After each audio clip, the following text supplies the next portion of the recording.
Hey, Jamie Stenhouse here, currently in San Diego, and I thought that today I would talk about how to make your systems and processes more approachable for your team.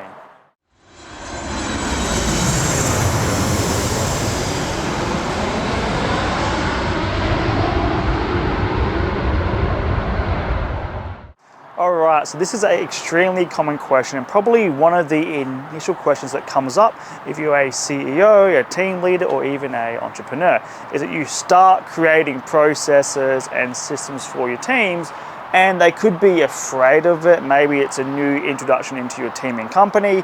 Maybe your company has grown on A players and on humans rather than systems and processes, and you're just starting to introduce it into your team and into your culture now. How do you make that approachable? Well, there's a few ideas that I want to touch on here that I've spoken extensively about at events, with clients on calls, in interactions with our community and the audience, right? So I thought I would write down all of the common FAQs and questions that have come up over the last 4.5 years of us systemizing our clients' companies and take you through them here one by one. So how do you make your systems approachable to your team? How do you ensure that your team is not intimidated at the idea of introducing processes, protocols, and a standardized way of operating? Well, the first thing is, of course, in regards to the culture. Now, everyone talks about how do you engineer your team to be more systems driven and more process driven in terms of culture and to get them to actually adopt it. The simple frame of mind is that your systems and processes are designed and should be designed to make your team's life easier. So you present that to your team. You tell your team, hey guys, we'll be creating systems and processes around the work that you do to make your life and job easier. This means removing delays, removing the proofing stage or the hang-ups, or giving you all the tools and information you need, right? Making their job easier, quicker, and clarifying any room for assumption, interpretation, or creativity. Systems and processes are in play to make your team's life and job easier, because when their job's easier, our lives as a CEO, as the creative, as the team lead, as the entrepreneur is of course easier as well. So approach your team with that idea. Hey guys, we are going to start creating systems and processes around the work that you do to make your job easier. That's step number one. From there, the systems and the processes need to do the problem solving for your team, right? If your team start interacting with these processes that you've created and things are beginning to seem harder, or there's additional problems that come up as a result of using those systems and processes, then of course you have a problem. Now this usually stems from poor process design or poor process integration. A lot of companies assume that a checklist, a screen recording, a training manual, a handbook, a simple printout of a sheet or some checklist is enough of a process. And while that's a good start, it certainly is not a process in of itself, as I have shared in a previous recording on this channel here. So your systems and processes need to do the problem solving for your team, as opposed to creating systems and processes that still require skill set, that still require common knowledge. You want to ensure that they remove all friction, all assumption, all problem solving, and almost problem solve for your team, if that be using a single task assignment process template, a before and after process, or a decision tree process, so on and so on. You want to make sure that it solves the problem for your team, that removes the friction and makes their job easier. It should be easy to read, to follow, to use, to action, and to update and ask help for, right? If you have a printed process and it says flick to page 12 and you get to page 12 and you're halfway through and now it says flick to page 21 and then read this and then jump to that step, right?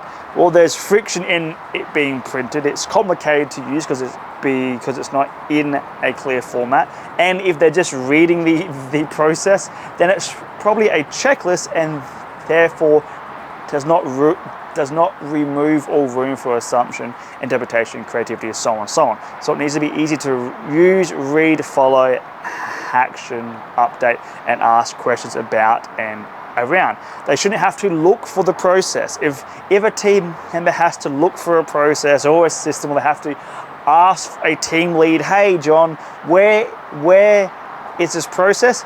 Then it's an indication that there's friction between your team and that process. That's a problem, and that's not going to make it very approachable for your team, of course. Alongside that, it needs to be created from a real task, okay? Now, I spoke about this in my previous recording around when you write your processes. A lot of companies, for some weird reason, they sit down in a room and write their processes, as opposed to going out onto the shop floor, into the warehouse, on a job site, and using real situations to create a process. What an idea, right? Use the things that are actually happening to create your processes, rather than I'm going to sit down and I'm going to think about what I think happens in theory or what has happened previously in a controlled scenario or in previous experiences, right? You want a fresh, raw interaction to be captured and used as a process, so that you know what things to account for, you know what things will go wrong, you know what assumptions to address, you know what interpretations could come up, right? All of these things are pushed to the side when CEOs and team leaders and operational staff go to write processes. For some reason, they write them isolated and removed from the actual job. Do not do that. So to make your systems and processes approachable, write them from a real world actual job that is occurring and capture all of that inside your process.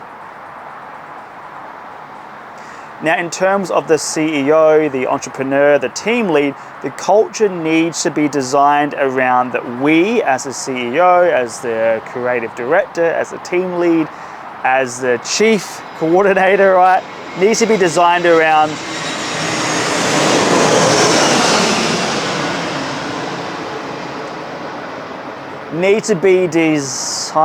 the culture of that we work for the team, right? I, as the CEO of systemsandteams.com, I work for my team. What can I do for them? What do they need? How can I clear the path for them to make their job easier?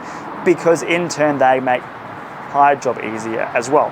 So in order to make systems and processes more approachable for your team, you, entrepreneur, CEO, team leader, whatever your role is, needs to work for your team. You need to shift that frame of the team is here to complete the work that I assign to them, to the frame of I'm here to clear the path for the team using systems, processes, protocols, all of that. And if there's a question, if there's a problem, if there's friction, if there's confusion, if there's assumption, if there's interpretation, I, as a CEO, the team lead, entrepreneur, am going to clear that path for the team through providing new tools, updating systems, listening to the team, understanding their friction, improving processes, right, re-recording certain protocols. Whatever you need to do as the head of your company, you need to make your team's job easier when it comes time to systems and processes. Too many CEOs and team leads write processes isolated in a room, removed from the work, then hand them to their team and say, go and figure it out. I've already written the process for you. Why are you asking me questions?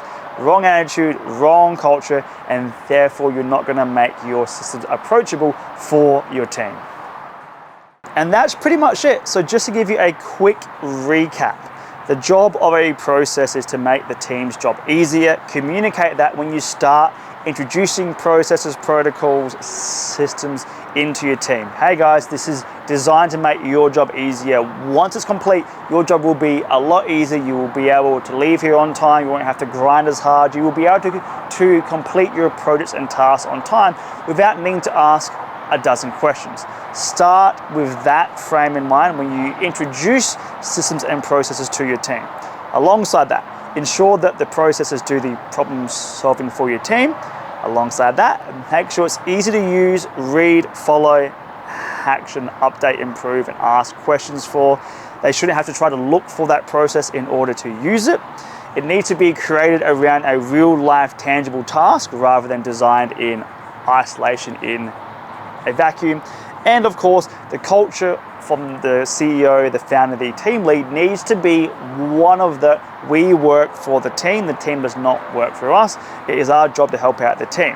So that's it from me here in San Diego. Hopefully you found that helpful. If you have any questions or comments, feel free to throw them below this recording. If you like this, like, subscribe, all of that cool stuff. And if you want to talk to me about your team or about your systems, more than happy to, and there should be a link for that below this recording. See you guys in the next one.